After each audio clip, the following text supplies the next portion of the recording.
এই প্রশ্ন আমাদের সকলের মনে বারবার আসে কি যদি আমার নসিবে কোনো চাওয়া জিনিস নাই থাকে অথবা কোনো মানুষ আমার নসিবে নাই থাকে তাহলে তার সাথে দেখা কেন হয়, কেন তার খেয়াল আসে, কেন তার জন্য কষ্ট হয়। তাহলে শোনো, আমরা সকলেই আল্লাহ তাআলার প্রিয় বান্দা হতে চাই এবং আল্লাহর খুব কাছাকাছি যেতে চাই। আর আল্লাহ তাআলাও চান আমাদের তার নিকটবর্তী করতে। আর তখন তিনি আমাদের এমন জিনিসের খোঁজে লাগিয়ে দেন যেটা পাওয়ার জন্য আমরা অস্থির হয়ে পড়ি, এটা জেনেও যে তা অসম্ভব বা সেটা আমাদের নসিবেই নেই।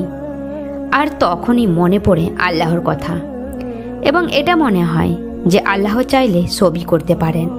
আল্লাহ সর্বজ্ঞ, সর্বশক্তিমান, তিনি অসম্ভবকেও সম্ভব করার ক্ষমতা রাখেন।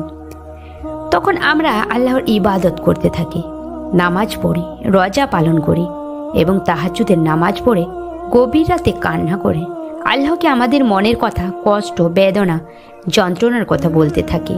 আর এভাবে আল্লাহর সাথে কথা বলতে বলতে একদিন এমন সময় আসে যখন যে জিনিসটার জন্য এই তাহাজ্জুদে উঠে কান্না করা, নামাজ পড়া, সেই জিনিসটাকেই আমরা ভুলে যাই। আমাদের মধ্যে সবর চলে আসে আর আল্লাহ তাআলার উপর ভালোবাসা জন্মায়। আর আমাদের মন এতটা মজবুত হয়ে যায় যে দুনিয়ার সব কষ্টের বোঝা হালকা হয়ে যায়, মনে প্রশান্তি চলে আসে। আর সময়ের সাথে সাথে আল্লাহ তাআলা আমাদের এটাও বুঝিয়ে দেন যে জিনিসটার জন্য এত দোয়া, এত ইবাদত, এমনকি গভীর রাতে তাহাজ্জুদের কান্না করার পরেও কেন আল্লাহ আমাদের দেননি। আর সেটা জানার পরে আপনি অবাক হবেন আর আল্লাহর শুকরিয়া আদায় করবেন, কেননা আপনি বুঝতে পারবেন যে ওই জিনিসটা আপনার জন্য কল্যাণ করছিল না। আপনি সেটা দেখেননি ও শোনেননি, যেটা আপনার রব দেখেছেন ও শুনেছেন, তাই তিনি সেটাকে আপনার থেকে সরিয়ে দিয়েছেন। যেমন উদাহরণস্বরূপ, ছোট কোনো বাচ্চা যখন তার মায়ের কাছে এমন কোনো জিনিসের জন্য জেদ করে আর তার মা জানে সেটা তার জন্য ঠিক না, ক্ষতিকর। যেমন বাচ্চা যদি জেদ করে যে গাড়ি চলাচল রাস্তায় সে একা যাবে আর তার মা জানে যে সেটা তার জন্য বিপজ্জনক, তখন মা তাকে নিষেধ করে, কিন্তু বাচ্চা যাবার জন্য জেদ করতেই থাকে। তখন তার মা বাচ্চাকে বকাবকি করে, তাকে বাধা দেয়, যেতে দেয় না। তখন সেই বাচ্চা ভাবতে থাকে যে আমি কি এমন দোষ করেছি যে আমাকে আমার মা কষ্ট দিচ্ছে, আমাকে কেন যেতে দিচ্ছে না, রাস্তাতে একা। তার মধ্যেও মায়ের তার প্রতি ভালোবাসার ত্রুটি নজরে আসতে লাগে। সেরকম আল্লাহ তাআলার উপর এরকম চিন্তা ভাবনা আমাদের মনের মধ্যে চলে আসে। কিন্তু যখন সেই বাচ্চাটা বড় হয়ে সেই কথা মনে করে, তখন তার মনে হয় না, এটা তো আমার মা আমার ভালোর জন্য আমাকে বাধা দিয়েছিল, আমার জেদ পুরা হতে দেননি। সেই একইভাবে আল্লাহ তাআলার ইশারাও কিছু সময়ের ব্যবধানে আমরা বুঝতে পারি। তাই আমি যেটা আমার অভিজ্ঞতা থেকে আপনাদের বলতে চাই যে যদি কখনো আপনি নিজেকে একা অনুভব করেন, এমন মনে হয় যে আপনাকে শোনার মতো কেউ নেই, বোঝার মতো কেউ নেই, তো এটা মনে রাখবেন, আল্লাহ আপনাকে তার নিকটবর্তী করতে চান। আল্লাহ পাক আপনাকে বেছে নিয়েছেন সেই বান্দাদের থেকে যে এই বান্দা শুধুমাত্র আমার জন্য, এই বান্দার জন্য আমি যথেষ্ট।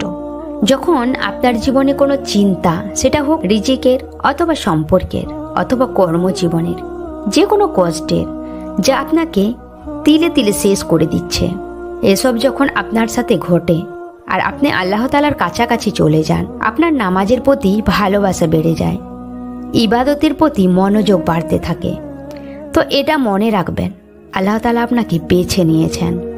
আর আল্লাহ তাআলা আপনার জন্য যে ফয়সালা নেবেন তা আপনার চাওয়ার থেকে অনেক বড় হবে। একজন মুসলিম কখনো ডিপ্রেশনে থাকতেই পারে না, এটা আমার মনে হয় আপনারও হওয়া উচিত। কারণ আল্লাহ তাআলা আমাদের অসংখ্য উপায় দিয়েছেন, আমাদের কোরআন দিয়েছেন। কোরআনে আল্লাহ নিজে বলেছেন, আমি সব শুনছি ও দেখছি, আমি আল জব্বার, তোমাদের ভাঙ্গা মন জোড়া লাগাতে পারি। তাই একজন মুসলিম হতে পারে উদাস, হতে পারে একটু চিন্তিত, কিন্তু ডিপ্রেশনে কখনোই যেতে পারে না। কারণ আমরা মুমিন, আমাদের মনে আল্লাহ রয়েছে, শুধু সেটা আমাদের চিনতে হবে। আল্লাহ তাআলা আরও বলেছেন, হে আমার বান্দা, তুমি আমার দিকে এক পা এগিয়ে আসলে আমি তোমার দিকে দৌড়ে যাব, তাই আপনার জীবনে যেমনই পরিস্থিতি আসুক, যদি আপনার কথা বলার ক্ষমতাও না থাকে, তবে শুধু জায়নামাজ বিছিয়ে চুপচাপ আল্লাহকে স্মরণ করতে থাকুন। আল্লাহ আপনার সমস্ত কষ্ট, দুঃখ, মনের কথা সব বুঝে, সব জানেন এবং তা থেকে পরিত্রাণের ব্যবস্থাও করে দেবেন। শুধু মন ভরা বিশ্বাস, সবর আর ধৈর্য নিয়ে এগিয়ে যান।